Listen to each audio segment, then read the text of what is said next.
బతుకమ్మ కుంట స్థలం విషయంలో జైలుకి ఎవరు వెళ్తారో న్యాయస్థానం నిర్ణయిస్తుందని మాజీ రాజ్యసభ సభ్యులు వి హనుమంతరావు తెలిపారు. ఈ సందర్భంగా ఆయన మాట్లాడుతూ ఎడ్ల సుధాకర్ రెడ్డి మతి భ్రమించి మాట్లాడుతున్నారని, హైడ్రా కమిషనర్ రంగనాథ్ గత 5 నెలలుగా శ్రమిస్తున్నారని, హైడ్రా కమిషనర్ పై లేనిపోయిన ఆరోపణలు చేస్తున్నారని హనుమంతరావు మండిపడ్డారు. బతుకమ్మ కుంట కబ్జా చేసిన ఎడ్ల సుధాకర్ రెడ్డి అగ్రిమెంట్ చేసుకున్న పేపర్లు కోర్టులో ఎందుకు నిరూపించుకోలేకపోయాడని ప్రశ్నలు సంధించారు. సరైన పత్రాలు లేనందున కోర్టు బతుకమ్మ కుంటను అనుకూలంగా తీర్పిచ్చిందని తెలిపారు. ఏమన్నా తిట్టినా మాకు ప్రతిఫలం వచ్చింది కదా. ఆయన రంగనాథ్ గారు ఇచ్చిన కార్యక్రమం చేసిండు, వాస్తవం చేసిండు. మీ దగ్గర కాగితాలు సరిగ్గా లేవు, మీరు ఎవరు ఇవ్వలేదు. అది మొహమ్మద్ ఆజం మీద ఒక అగ్రిమెంట్ చేసుకొని నీవు నా భూమి అంటే ఎట్లయితుంది? అసలు చెరువు ఎవరికైనా ఉంటుందా చెప్పుడు? చెరువే, అది గూగుల్లో కూడా ఉన్నది చెరువు అని.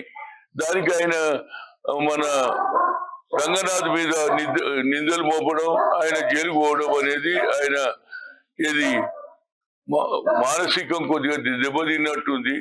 ఆయన మాట్లాడినా నేను మాట్లాడా, ఎందుకంటే దెబ్బతిన్నోడు ఏదైనా మాట్లాడుతూనే ఉంటాడు. దానికి నేను ఎందుకు కౌంటర్ ఇవ్వాలి? నేను మహిళలకు న్యాయం చేసిన, అంబర్పేట వాసులకు న్యాయం చేసిన, మా తల్లులు తరతరాల నుంచి ఈ బతుకమ్మ కుంటలు ఆడేది, నేను కూడా ఈత కొట్టిన. కానీ ఆయన కావాలని ఇది భూమి నాది అంటాడు. ఆయన చెరువు భూమి అయితే అదే. అందుగురించి రంగనాథ్ గారు ఈ చెరువే కాదు, ఇప్పటి వరకు 4-5 చెరువులను కాపాడిండు. Really I want to congratulate Ranganath గారు. ముఖ్యమంత్రి గారు వచ్చినప్పుడు పెద్ద సంఖ్యలో పాల్గొనాలి వచ్చే శుక్రవారం అని మహిళలందరినీ కోరుతున్నా. వీళ్ళే కాదు, బతుకమ్మ కూడా వేయడానికి ట్యాంక్ బండ్ పోతారు. ఇది ఒక చిన్న ట్యాంక్ బండ్ లాగా అయింది కాబట్టి ఇక్కడికి రండి, చూడండి, లైట్లు అన్ని చాలా బాగుంది.